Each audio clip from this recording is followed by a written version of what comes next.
বুবু আইবা তুমি আইবা গো, সেই দিন আইসা বুবু ক্ষমতা পাইবা না। ক্ষমতার চেয়ার থেকে না আমার সহজ, কিন্তু এই চেয়ারে ওঠা কঠিন। কথা বলে ঠিক কিনা? আগামীতে আমরা সিদ্ধান্ত নেব, আর যাই হোক কোন নারীকে এই দেশের প্রধানমন্ত্রী বানাবো না। আগামীতে যেই দলেরই হোক পুরুষ প্রধানমন্ত্রী চাই। কারা কারা হাত তুলে দেখান। লিল্লাহি তাকবীর। হ্যাঁ, নারীদের দেখার দিন শেষ, আগামীতে পুরুষের বাংলাদেশ। কথা বলে ঠিক না? ও বুবু আইবা তুমি আইবা গো, সেই দিন আইসা বুবু ক্ষমতা পাইবা না।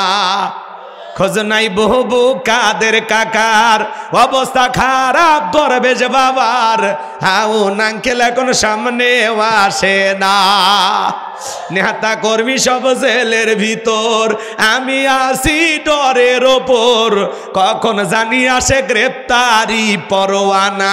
বুবু আইবা তুমি আইবা গো, সেই দিন আইসা বুবু চিয়ার পাইবা না। আগামীর বাংলাদেশ ইসলামের বাংলাদেশ, আগামীর বাংলাদেশ কোরআনের বাংলাদেশ। কথা বলে ঠিক কিনা? এই জমিনে কোরআনের আইন প্রতিষ্ঠিত হবেই হবে। কারা কারা চান দুই হাত তুলে দেখান। লিল্লাহি তাকবীর। জমিন যার আইন চলবে তার। কথা বলে ঠিক কিনা? আলা লাহুল খলক ওয়াল আম, সৃষ্টি যার আইন চলবে সে আল্লাহর। কথা বলে ঠিক কিনা? 53 বছরে অনেক শাসন ব্যবস্থা দেখেছি। এই 53 বছর প্রত্যেকবার প্রধানমন্ত্রী হয়েছে কোনো না কোনো মুসলমান, কিন্তু ন্যূনতম নামাজের বিলও বাংলার পার্লামেন্টে পাস করেনি। কথা বলে ঠিক কিনা? বড় বড় নেতারা বড় বড় কথা বলতো, হারিয়ে গেছে, পালিয়ে গেছে, ফুরিয়ে গেছে। আছে আছে কেউ আছে? 16 বছর জগদল পাথরের মতো বাংলাদেশের মানুষের ঘাড়ে চেপে বসেছিল। আজকে তাই বড় বড় কথা বলতো, পালাবো না, হারাবো না, অনেক কথা বলতো। কই আছে তারা? জিয়ার থুয়ে পালিয়ে গেছে। এভাবে চলে যাবেন আমরা ভাবিনি। আমরা বারবার বললাম ম্যাডাম পদত্যাগ করেন। আল্লাহ বলে কিসের পদত্যাগ? এরা যে অন্যায় অপরাধ করেছে, শুধু পদত্যাগ না, আমি আল্লাহ এদেরকে দেশ ত্যাগ করতে বাধ্য করব। কথা বলে ঠিক কিনা? ইন্না বাতশা রাব্বিকা লাশাদীদ, আল্লাহর পাকড়াও বড় কঠিন। আল্লাহ ধরে ধরে না, যেদিন ধরবে মামু বাড়ি দিল্লি গিয়ে পড়বে। কি হইল? 16 বছর কি এমন ভালোবাসা দিলেন যেভাবে পালিয়ে যাওয়া লাগলো? প্রধানমন্ত্রী থেকে শুরু করে এমপি মন্ত্রী, আমলা কামলা, নায়ক গায়ক, শিক্ষক বলেন, আর ওই চকিদার দাফাদার, ইউনিয়ন পর্যায়ে নেতা কর্মী, এমনকি মসজিদের হুজুরও পালিয়ে গেছে। এইরকম পতন পৃথিবীর ইতিহাসে আর কারো ঘটেনি। কথা কন? মাঝে মাঝে কল রেকর্ড ফাঁস হয়, বলে আমি দেশের খুব কাছে আছি, চট করে ঢুকবো। আমরাও বলি মেয়ে মানুষ কতদিন বাইরে থাকবেন, আপনি আসেন। এই দেশ আপনার বাবার, এই দেশ আপনার স্বামীর, আপনি আসেন। তো যাওয়ার সময় বলা লাগেনি, আসার সময় বলা লাগবে কেন? আপনি যেই দিক দিয়ে মন চাই ঢোকেন। কথা কন? মানুষের রাগ বেশি, জেদ বেশি। দেখেন না, স্বামীর সাথে ঝগড়া লেগে হাড়ি পাতিল ভেঙে ফেলে দেয়, স্বামী তুলে আসার মারে।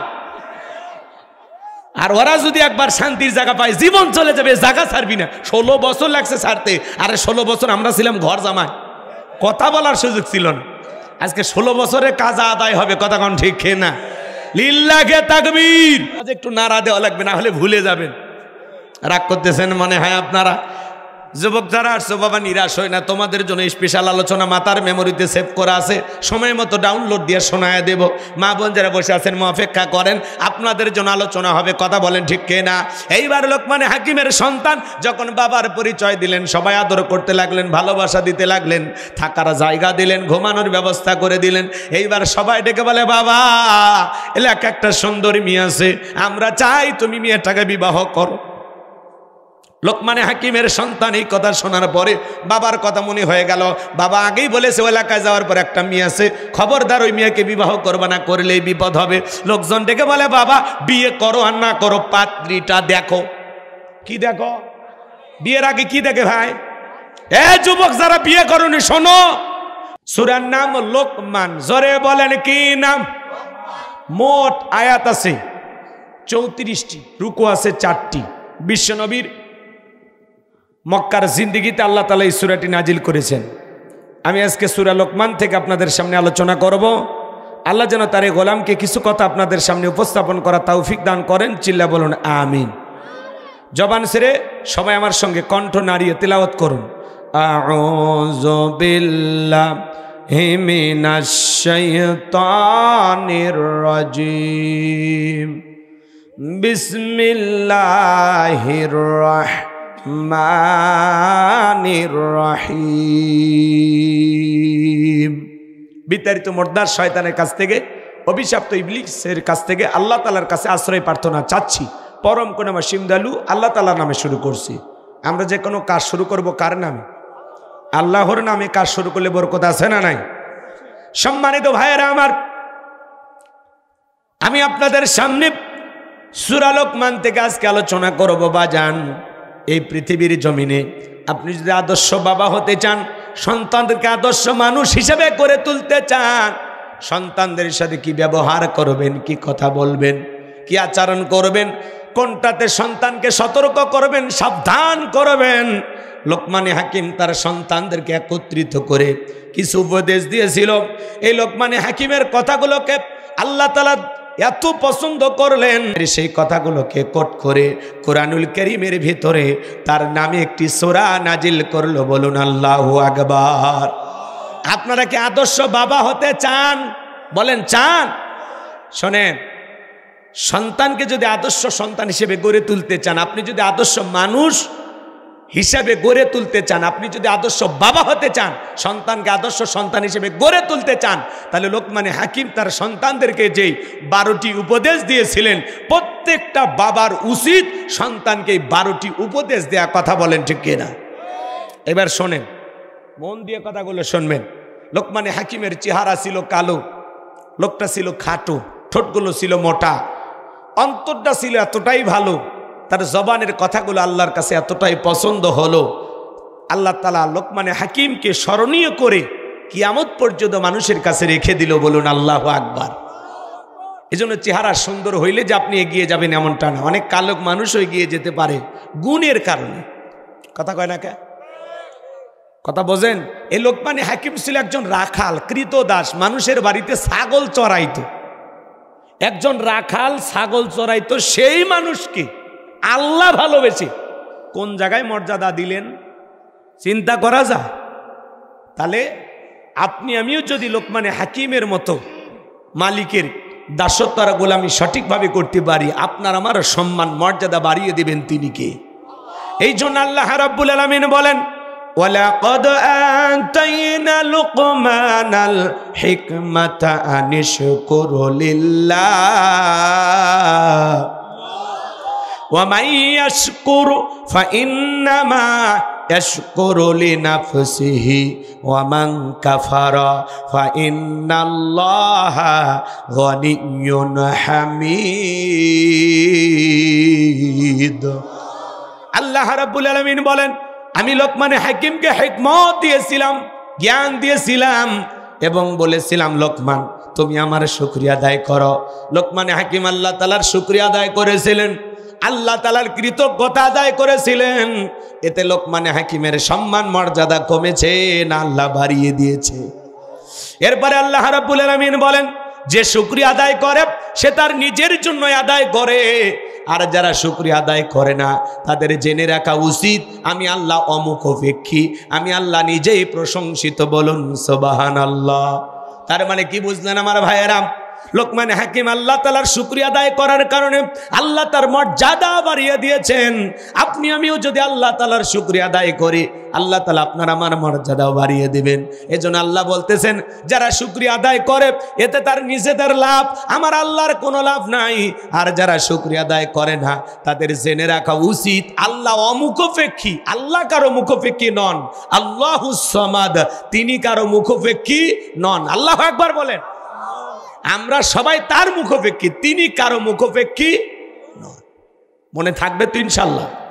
প্রত্যেকটা কথা দলিল ভিত্তিক, আয়াত ভিত্তিক, মন দিয়ে শুনলে ভালো লাগবে। আর যদি বলেন না হুজুর একটু কানে হাত দেন, কিছু একটু বলেন, তাহলে সমস্যা। তাফসীরুল কোরআন মাহফিল লিখেছেন, আমাদের দায়িত্ব এসে গেছে কিছু কথা আপনাদেরকে বোঝানো, এবং এখান থেকে যেন আপনার জীবনটা পরিবর্তন হয়, কিছু শিক্ষা নিতে পারেন, কিছু আমলের কথা নিতে পারেন। কথা বলেন ঠিক কিনা? রাত গভীর হওয়ার কারণে আমি লোকমানে হাকিমের সেই ঐতিহাসিক ঘটনা কাহিনীগুলো তুলে ধরতে পারতেছি না, কারণ ওইগুলো ওয়াজ করতে গেলে 1.5-2 ঘন্টা লাগবে। শুধুমাত্র আয়াতের ব্যাখ্যাগুলো আমি আপনাদেরকে শোনাবো ইনশাআল্লাহ। তাহলে লোকমানে হাকিমকে ইলম আর জ্ঞান দিয়েছিলেন কি? আমাদেরকেও জ্ঞান দান করার মালিক কি? ক্বালু সুবহানাকা লা ইলমা লানা ইল্লা মা আল্লামতানা ইন্নাকা আনতাল আলিমুল হাকিম, আমাদের কোনো জ্ঞান নাই, জ্ঞান দেওয়ার মালিক আল্লাহ। লোকমানে হাকিমকে আল্লাহ তাআলা ইলম দিয়েছিলেন, জ্ঞান দিয়েছিলেন। সুবহানাল্লাহ বলেন। এই জন্য আমার ভাইয়েরা, তাম পৃথিবীর মানুষগুলো যদি আল্লাহকে আল্লাহ বলে ডাক দেয়, আমার আল্লাহর সম্মান মর্যাদা বাড়ে না। আবার তাম পৃথিবীর মানুষগুলো যদি আল্লাহকে আল্লাহ বলে না ডাক দেয়, আমার আল্লাহর সম্মান মর্যাদা কমে না। আপনি ডাকলেও আমার আল্লাহ আল্লাহ, না ডাকলেও আমার আল্লাহ আল্লাহ। কারণ 5 বছর পরে ভোট দিয়া নির্বাচন করে আল্লাহ হয় না।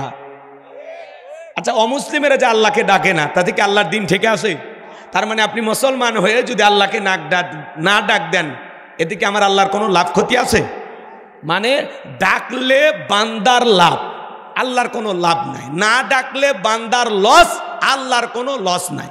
কৃতজ্ঞতা আদায় করবেন, শুকরিয়া আদায় করবেন, আল্লাহর ইবাদত বন্দুকি করবেন। আপনার এই নেক আমলের কারণে, আল্লাহর সাথে সম্পর্ক ভালো থাকার কারণে আপনার ঠিকানাটা হবে জান্নাতে। সুবহানাল্লাহ কর। আল্লাহকে ডাকবেন না, খাও দাও ফুর্তি করে, দুনিয়াটা মস্ত বড়। কি বেটা ইয়া ছিল না, কি বেটা ছিল গো, ওটা আমার মনে পড়তেছে না। হ্যাঁ, দুনিয়াটা মস্ত বড়, খাও দাও ফুর্তি করো। তো এইরকম আবেগ নিয়ে যারা দুনিয়াতে চলাফেরা করেছে, শয়তান যাদেরকে মিসগাইড করেছে, ভুল পথে পরিচালিত করেছে, দুনিয়াকে রঙিনভাবে উপস্থাপন করেছে, এত রং তামাশায় মেতে আছে, নাচতে নাচতে মারা যায়, মদ খাইতে খাইতে মারা যায়, নারীর সাথে জিনা করতে করতে মারা যায়। কথা বল নাকি আপনারা বোঝেন না? এরকম ঘটনা পৃথিবীতে ঘটে না? শোনেননি? আজকে প্রথম শুনছে। বাছর চড়ে যাচ্ছে আর নাচতেছে, বক্স বাজাতে, আস্তে করে পড়ে গেছে, আর একটা গাড়ি এসে উপর দিয়ে একটু খালি ভর্তার মতো পিছিয়ে থুয়ে গেছে। তাহলে ওই দুলে ভাই অবশ্যই জান্নাতে গেছে নাকি কন? অত সহজ মেলা হচ্ছে না বেটা। আমার ভাইয়েরা গভীর মনোযোগ দিয়ে কথাগুলো শুনে যান বাজান, সময় লম্বা করার সুযোগ নাই। আমি শুধু আপনাদের উদ্দেশ্যে এতটুকু বলতে চাই, লোকমানে হাকিম আল্লাহ তাআলার শুকরিয়া আদায় করেছিলেন, এতে আল্লাহ তাআলা তার সম্মান মর্যাদা বাড়িয়ে দিয়েছেন। আমরাও যদি আল্লাহর নিয়ামত পাওয়ার পরে শুকরিয়া আদায় করি, আমার আল্লাহ বলেন লাইন শাকারতুম লাযিদান্নাকুম ওয়া লাইন কাফারতুম ইন্না আযাবি লাশাদীদ। নিয়ামত পাওয়ার পরে যারা শুকরিয়া আদায় করে, আমি আল্লাহ পাক তাদের নিয়ামতগুলোকে বাড়ায় দেই। আর যারা নিয়ামত পাওয়ার পরে না শুকরিয়া আদায় করে, আমি আল্লাহ তাআলাদের নিয়ামতগুলোকে ছেনায়ে নেই। কেন আল্লাহর প্রশংসা আদায় করবেন না? কেন আল্লাহ তাআলাকে ডাকবেন না? আপনি নিজের অবস্থানে থেকে কেন খুশি না, কেন সন্তুষ্ট না? ভাই, কত মানুষ রেল স্টেশনে ঘুমায়, তার চাইতে কি আপনি ভালো নাই? বলেন নাই? রাস্তাঘাটে কত ভিক্ষুক দেখতে পান, আল্লাহ চাইলে কি ওই ভিক্ষুক আপনাকে আমাকে বানাইতে পারতো না? তো তাদের চাইতে কি আল্লাহ আমাদের ভালো রাখে নাই? পারস্যের কবি শেখ সাদী রহমতুল্লাহ আলাই পায়ে স্যান্ডেল নাই, মনটা বড় খারাপ, আর ডেকে বলে আল্লাহ আমি পারস্যের এত বড় কবি আর আমার পায়ে এক জোড়া জুতা নাই। আল্লাহর বান্দা পথ চলতে চলতে তাকায় দেখি এই জমিনের মধ্যে এমন একজন আল্লাহর বান্দা বসে আছে যার দুটো পা নাই। চোখের পানি ছেড়ে দিয়া কাঁদলেন আর ডেকে বলে আল্লাহ আমার পায়ে জুতা নাই, মন খারাপ করেছি। এই জমিনে তোমার এমনও বান্দা আছে যার দুটো পা নাই, আল্লাহ তার সাইডে আমারে ভালো রাখছো। এই কথা বলে সিজদায় লুটিয়ে পড়লেন। এই জন্য বাজান তাকায় দেখেন কত মানুষ দুইটা পা নাই, দুইটা হাত নাই।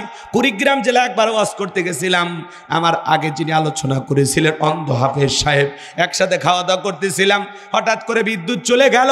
আমি বললাম ভাই তাড়াতাড়ি আলোর ব্যবস্থা করেন, প্লেটে অনেক খাবার আছে। ওই অন্ধ হাফেজ সাহেব আবার হাতটা ধরে বলে হুজুর 52 বছরও হয়ে গেল আমার চোখে আলো নাই, বিদ্যুৎ নেই।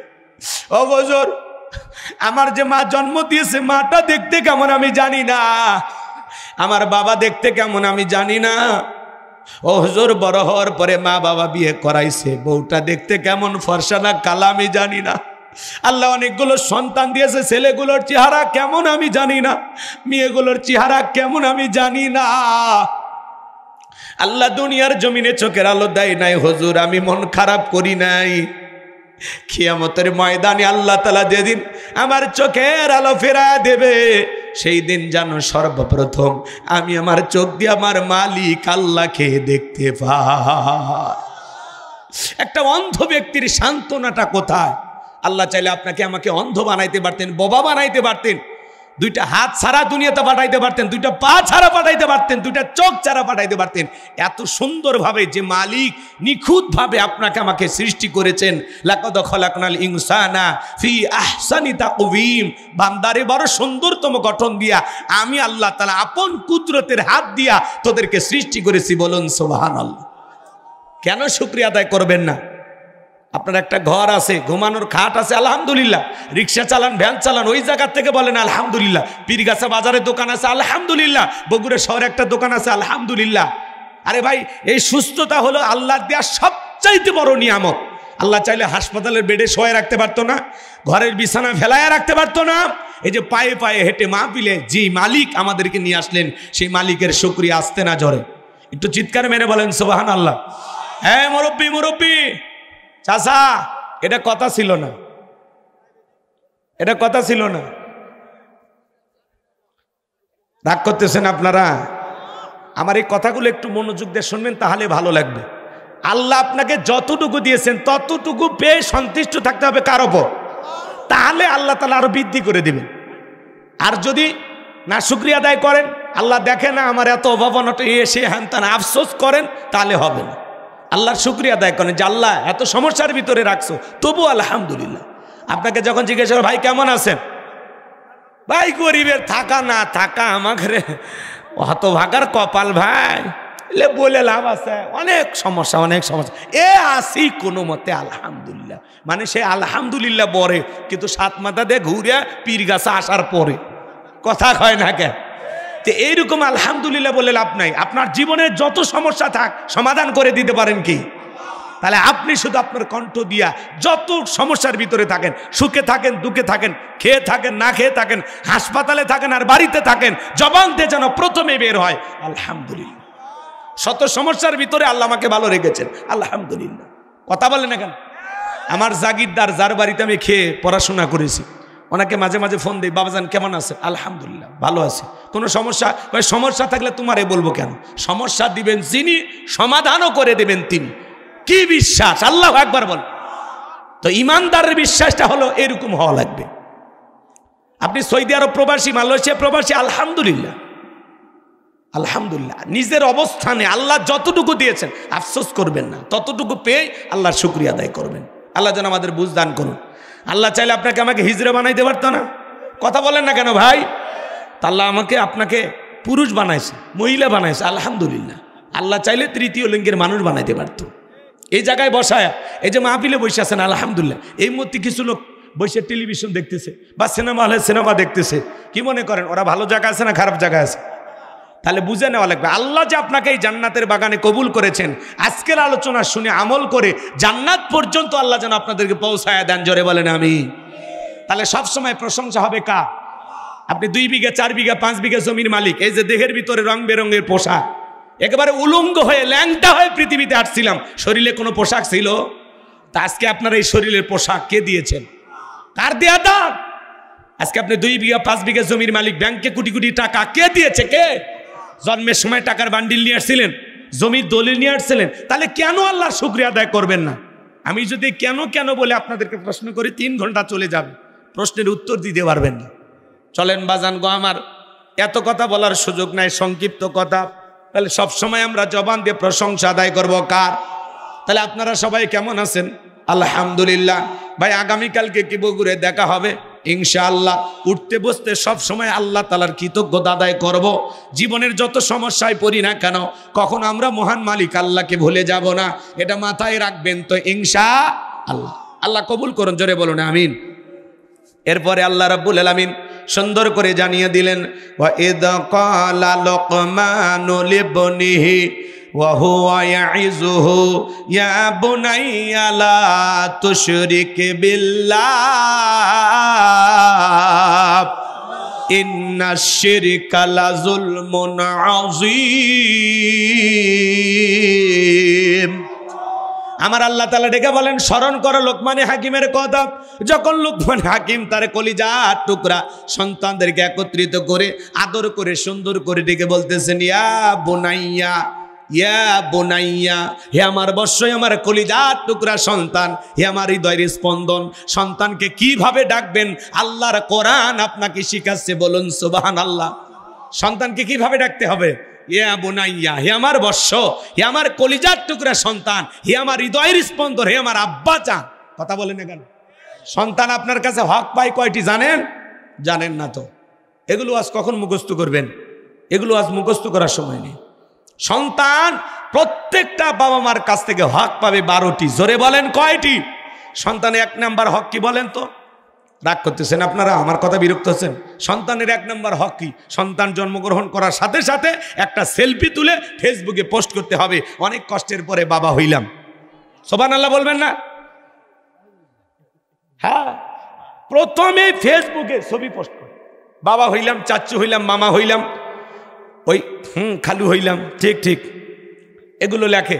আবার ওই মহিলার যদি খালা ফুফু থাকে ওরা আবার লেখে খালা হইলাম, আন্টি হইলাম। বোঝেন না? আছে না, লেখে না? যেই মহিলা বাচ্চা ডেলিভারি করেছে ওই হাসপাতালের বেডে শুয়ে ওই অবস্থা একটা সেলফি তুলে ফেসবুকে পোস্ট করে, অনেক কষ্টের পরে মা হওয়ার স্বাদ বুঝলাম। এই হলো আমাদের সমাজের কালচার। সন্তান জন্মগ্রহণ করার সাথে সাথে ছবি ফেসবুকে না, সন্তানের কানে প্রথমে আজান দিতে হবে। সেলফি তোলার ঠেলা আজান দেওয়ার কথা মনেই না। ছেলে হোক আর মেয়ে হোক, সন্তান জন্মগ্রহণ করার সাথে সাথে কানে আজান দিবেন। এটা হলো 1 নাম্বার। 2 নাম্বার হলো তাহনিক করা। কি করা বলেন? তার মানে কি? আলেমদের কাছে নিয়ে যাবেন, মিষ্টি খেজুর হোক, মিষ্টি দ্রব্য কোনো কিছু হোক, ওইটা উনি একটু চিবাইয়া সন্তানের জিহ্বার ভিতরে অথবা তালুর ভিতরে হালকা একটু লাগাইয়া দিবে। এর নাম হলো তাহনিক করা। 3 নাম্বার, সন্তানের একটা সুন্দর নাম রাখা। কি নাম রাখবেন? বল্টু, nut, screw, bullet, tyre, fire. কথা কয় না কে? কি আজে বাজে নাম! হাসি খুশি, মায়া, পিঙ্কি, চুমকি, চৈটি, বেলি, চেলি, শিখা। কথা কয় না? কথা কয় না? কি নামের স্টাইল! আজ পর্যন্ত কোনো মাহফিলে যা শুনছেন, এই মুহূর্তে আপনাদের সামনে ওয়াজ করবেন হযরত মাওলানা বল্টু সাহেব। এই বল্টুরা জীবনে কিছু করতে পারে? তাহলে এগুলো নাম কেন রাখবেন? ইসলামিক নাম রাখবেন, সুন্দর নাম রাখবেন। আল্লাহর কাছে 2টা নাম প্রিয়, একটা আব্দুল্লাহ আর একটা আব্দুর রহমান। আজকালকার মানুষ এই নামগুলো পছন্দই করে না, এগুলো নামের মধ্যে চাচার দাদা দাদা ভাব। এগুলোর নাম নাকি বয়স্ক মানুষের নাম। সন্তানের নাম রাখছে মোটু পাতলু। আল্লাহ যেন আমাদের হেদায়েত দান করেন। এগুলো নাম রাখবেন না। রনি, সনি, জনি, কি নাম রে ভাই! নামের স্টাইল। ওই ছেলের নামও গোপাল ভাই। ভালো ভালো। রাগ করতেছেন মনে হয় আপনারা। বাজান গো আমার, 12টা হকের কথা বলতে গেলে ওই দিকে আরো লম্বা সময় লাগবে। সন্তানের 4 নাম্বার হলো সন্তানকে দ্বীনি ইলম শিক্ষা দেওয়া। সন্তান যখন বড় হবে, ছেলে মেয়ে হোক, আলাদা আলাদা বিছানা করে দেয়া লাগবে। এইভাবে 12টি হক আছে বাজান, ওই দিকে আমি যাব না। এতটুকু শুধু আপনাদের সামনে বলতে চাই। লোকমান হাকিম তার আদরের সন্তানদেরকে ডেকে বলতেছেন, ইয়া বুনাইয়া, হে আমার কলিজার টুকরা সন্তান, হে আমার আব্বাজান। আদর করে সন্তানকে ডেকে যা বলবেন তাই শুনবে। এরপরে লোকমান হাকিম তার সন্তানদেরকে বলতেছেন, লা তুশরিক বিল্লাহ। হে আমার বর্ষ, আমার কলিজার টুকরা সন্তান, হে আমার হৃদয়ের স্পন্দন, লা তুশরিক বিল্লাহ, আল্লাহর সাথে কখনো কাউকে শরীক করা যাবে না। ইন্না শিরিকা লা যুলমুন আযীম, এই শিরিক হলো সবচেয়ে বড় জুলুম, সবচেয়ে বড় অপরাধ। সন্তানদেরকে বুঝাইতেছেন। একটা ছেলে ডেকে বলে, আব্বা আমারে দিয়ে ওয়াজ নসিহত হবে না, আমারে দিয়ে ইমামতি হবে না, আমারে কিছু টাকা দেন, আমি একটু ব্যবসা বাণিজ্য করব। লোকমান হাকিম ডেকে বলে, ছেলে রে, তোমার যে টাকা দেবো এত টাকা আমার কাছে নাই। বলে, আব্বা আমারে দিয়ে ইমামতি হবে না, ওয়াজ নসিহত হবে না, আমারে টাকা দেন, আমি বিজনেস করব, ব্যবসা বাণিজ্য করব। আপনারা বলেন বাজান, আলেমের বেটা সবাইকে আলেম হয়? আলেমের বেটাও জালেম হয়, ডাক্তারের বেটাও ডাকাত হয়। কথা কন। আবার ডাকাতের বেটাও ডাক্তার হয়, জালেমের বেটাও আলেম হয়। কথা কন ঠিক না? সম্মানিত ভাইয়েরা আমার, গভীর মনোযোগ দিয়ে শোনেন। ছেলেটা বড় নাসুর বান্দা, বারবার বলে, আব্বা টাকা দাও, টাকা দাও। লোকমানে হাকিম ডেকে বলে, ছেলে রে, আমি আমার এক বন্ধুর কাছ থেকে টাকা পাই, সেই বন্ধু একটা দ্বীপে বসবাস করে। ওই দ্বীপ পর্যন্ত আজকে বহু মানুষকে পাঠাইছিলাম, কোনো মানুষ তো আসে নাই। তোমারে পাঠাইতে বড় ভয় করে। সন্তান হয়ে তুমি যদি বিপদে পড়ো, আমি বাবা কার কাছে দুঃখের কথা বলবো? ছেলে বড় নাসুর বান্দা, কোনো কথাই শোনে না। না, বাবার কাছ থেকে বলতেছে আব্বা আপনি শুধু ঠিকানা বলে দেন, আমি যত কষ্টই হোক ওই দ্বীপ পর্যন্ত পৌঁছে দেব। লোকমানে হাকিম এইবার ডেকে বলে শোনো, বাড়ি থেকে যখন বের হয়ে যাইবা 2 রাকাত সালাতুল হাজতের নামাজ আদায় করবা। এরপরে সন্তান মনে রাখবা বিপদের পরে আর আগে 2 রাকাত করে সালাতুল হাজতের নামাজ আদায় করবা। এইবার লোকমানে হাকিমের সন্তান 2 রাকাত সালাতুল হাজতের নামাজ আদায় করে রওনা করলেন। পথ চলতে চলতে চলতে চলতে বাবা বলে দিছে শোনো, মরুভূমির বিশাল পথ পাড়ি দেওয়ার পরে দেখবা একটা জঙ্গল দেখা যায়, জঙ্গলের ভিতরে দেখবা ঝরনার পানি পড়তেছে, সেখান থেকে প্রয়োজন মোতাবেক পানি পান করবা। খবরদার সেখান থেকে পানি নেওয়ার পরে পেছন দিকে তাকায় দেখবা জঙ্গলটা নাই, খবরদার ভয় পাইবা না। এইবার সন্তান পানি পান করলেন, প্রয়োজন মোতাবেক পানি নিলেন। পথ চলতে চলতে পিছনে তাকায় দেখার জঙ্গলটা দেখা যায় না, বিশাল মরুভূমির পথ পাড়ি দিতে চলতে চলতে দেখেন বিশাল একটা বট বৃক্ষ। বাবা বলেছে গাছের ছায়াশ্রয় নিলে বিপদ হতে পারে। গাছের গোড়া একটা মুরব্বী বসে আছে, ডেকে বলে বাবা এই দিকে আসো, বলে না যাওয়া যাবে না। বাবা বলেছে আশ্রয় নিলে বিপদ হবে, বলে কোনো সমস্যা নাই। তোমার বাবা কি বলে নাই চলতি পথে একটা মুরব্বীর সাথে দেখা হবে, মুরব্বী যা বলবে তুমি তাই শুনবা, বলে হ্যাঁ বলেছে। বলে ভয় পাওয়ার কোনো কারণ নাই, তাহলে তুমি চলে আসো। এইবার লোকমানে হাকিমের সন্তান চলে গেল। বটবৃক্ষের ছায়া আশ্রয় নেওয়া মাত্রই ক্লান্ত শরীর মুহূর্তের মধ্যে ঘুম চলে আসলো। গাছের গোড়া থেকে বিষাক্ত সাপ বের হয়ে লোকমানে হাকিমের সন্তানটাকে সবল মারলো। মুরব্বী তাকায় দেখে সত্যি তো ছেলেটার বিপদ হয়ে গেল। এইবার সাপটাকে ধরলেন, সন্তানটাকে বিপদ মুক্ত করলেন। দাঁড়ালো অস্ত্র দিয়া মাঝখান দিয়ে একটা টুকরো করে পিছনের অংশে ফেলায় দিলেন, আর মাতের অংশটা লোকমানে হাকিমের সন্তানের ব্যাগের ভিতরে রাইখা দিলেন। এইবার যখন ঘুম থেকে জাগ্রত হয়েছে দেখে বলে বাবা রে সত্যি তোমার বড় বিপদ হয়েছিল, বিষাক্ত সাপ তোমারে সবল মেরেছিল, আমি বিষমুক্ত করেছি। এইবার লোকমানে হাকিমের সন্তান 2 রাকাত সালাতুল হাজতের নামাজ আদায় করে বলে মুরব্বী ওই জনবসতি এলাকায় গিয়ে বাবার পরিচয় দিলেই তারা আমাকে সেই দ্বীপের রাস্তাটা দেখিয়ে দিবে। মুরব্বী ডেকে বলে বাবা আমি যদি তোমার সফরের সঙ্গী হই তোমার কি কোনো আপত্তি আছে? বলে না আপত্তি নাই। এই কথা বলে মুরব্বীকে সঙ্গে নিয়ে ওই জনবসতি এলাকায় যখনই যা বলেছেন আমি লোকমানে হাকিমের সন্তান, সবাই আদর মুহাব্বত ভালোবাসা দেখাইতে লাগলেন। আপনারাই বলেন বাংলাদেশের সবচেয়ে বড় বক্তা আল্লামা সাইদি হুজুরের সন্তান যদি আপনাদের এলাকায় এসে বলে আমি সাইদি হুজুরের সন্তান, আপনারা কি ভালোবাসা দেবেন না? মোহাব্বত করবেন, ভালোবাসা দেবেন, খাইতে দেবেন, ঘুমাইতে জায়গাও দেবেন। কথা বলেন। ডক্টর মিজানুর রহমান আজহারী ভাইয়ের ছেলে যদি আপনাদের এলাকা আসে ভালোবাসা দেবেন না? পারলে ছেলেকে বলবেন বাবা তুমি থাকো, তোমার বাবাকে একদিন ফোন দাও, তোমার বাবা আসুক, দই মিষ্টি যা লাগে সব দেবো। পীরগাছা বাজারে যেন 1 ঘন্টা ওয়াজ করেছে। কথা কয় না, কথা কয় না। বাবার কারণে সন্তানটাকে মোহাব্বত করবেন। আল্লামা মামুনুল হক তার সন্তান যদি আপনাদের এলাকায় অবশ্যই ভালোবাসা দেবেন। এইভাবে যদি হিসাব করেন বাজান, চরমনের পীর বলেন আর বড় বড় হুজুর আলেম ওলামা যারাই বলেন তারাই যদি আপনাদের এলাকায় আসে, হাফিজুর রহমান কুয়াকাটা তার ছেলে আসলে আপনারা ভালোবাসা দেবেন। কথা বলেন ঠিক কিনা? সন্তানকে মোহাব্বত করার কারণ হলো তার বাবাকে আপনারা আগে থেকেই চেনেন, বাবাকে মোহাব্বত করেন, সেই সূত্রে সন্তানটাকে একটু ভালোবাসা দিলেন। রাগ করেন? প্যারেড ময়দানে আলোচনা শুরু হয়ে গেছে চট্টগ্রামে, সমস্ত শ্রোতারা কাঁদে আর বলে হারে আজকে আলোচনা শুরু হয়ে গেল কিন্তু কোরআনের পাখি আল্লামা সাইদি হুজুর না। 5 দিন ব্যাপী ঐতিহাসিক চট্টগ্রামের সেই ময়দানে কোরআনের তাফসিরি শুরু হয়ে গেছে। গতকালকে আব্দুল আলামিন ভাই কথা বলেছেন, আজকেও কামরুল ইসলাম সাইদ আনসারী কথা বলবেন, এভাবে ওলামায়ে কেরাম কথা বলবেন। আমার ভাইয়েরা শেষের দিনে কথা বলবেন ডক্টর মিজানুর রহমান আজহারী ভাই। চিন্তা করেন বাজান, কোরআনের পাখি একাই 5 দিন আলোচনা করত। আজকে সেই কোরআনের পাখিকে আমরা হারিয়েছি, তার শূন্যতা কোনোদিন পূর্ণতা পাবে না। তার রেখে যাওয়া ময়দানে আওয়াজ চালু হয়েছে, আলোচনা চালু হয়েছে, কিন্তু কোরআনের পাখির সেই সুর আমরা আর খুঁজে পাচ্ছি না।